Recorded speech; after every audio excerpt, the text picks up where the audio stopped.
before the procedure, yeah, when I went in that day, pretty sure I was still like totally religious. Well, it was, because I think I still have to look back at my medical records because I don't even remember exactly when this happened, but it happened either while I was in high school or very soon after. I mean, it was probably either in high school or like my first year in college. So yeah, when I was getting ready for the procedure, I mean, my religious foundation was still solid. Yeah, definitely growing up, I was pretty dang religious, kind of Bible thumper even. My dad is a minister's son. My mom is an organist. She plays in church and has been, ever since I've been around.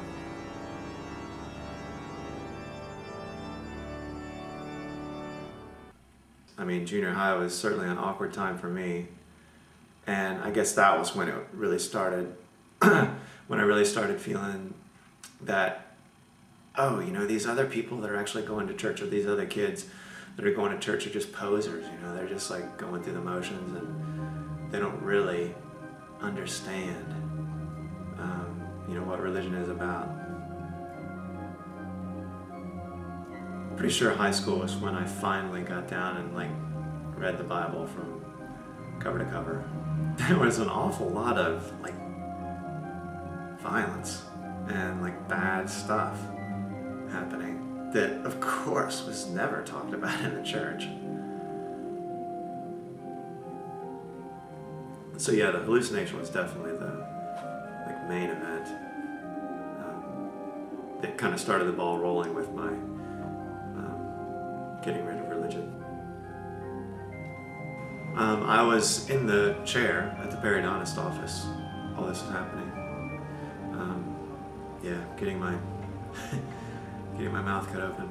I was really focused on what was happening in my mouth, even though I had all this local anesthesia and the laughing gas and stuff. I remember, kind of getting lightheaded or whatever, and then starting to have these hallucinations. I guess after I started feeling them kind of cutting into the roof of my mouth, or just things being really uncomfortable.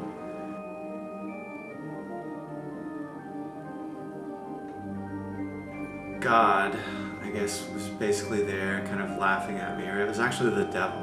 What was the premise was that God was actually the devil, and the devil, to get everybody in hell, was playing God and making people think that all the good things to do were what you should do to get into heaven, and that was what really got you into hell. So the devil, acting as God, was basically laughing at me because I was doing all these good things and playing right into his hands.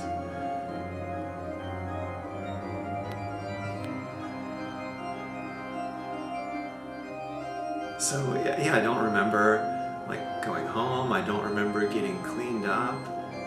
I don't even remember a feeling. I mean, I knew that it wasn't real, but I felt like, well, there must be some kernel of truth to them, because, I mean, they were my hallucinations. There must be something in my mind that caused these things to happen the way they did. So yeah, I mean, I was wanting to try and get to the bottom of it. My doubts and other thoughts didn't start solidifying themselves until I got into college, really.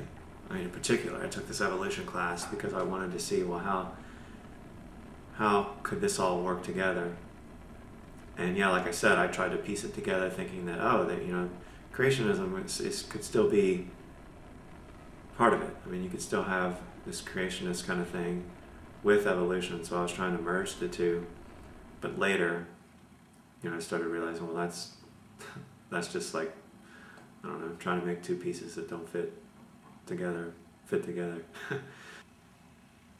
Most of my faith that I used to have, or all of my faith that I used to have for religion, I now have in science. And I feel like, to me, science is a much better place to entrust that faith. But yeah, it's kind of a bridge that I have yet to cross as far as divulging all of this to my parents, because I don't know, I'm kind of a wuss when that stuff is concerned. I'm a little too scared to mess up the status quo. And I love my family, so I don't know, I'm afraid of, just kind of messing that up.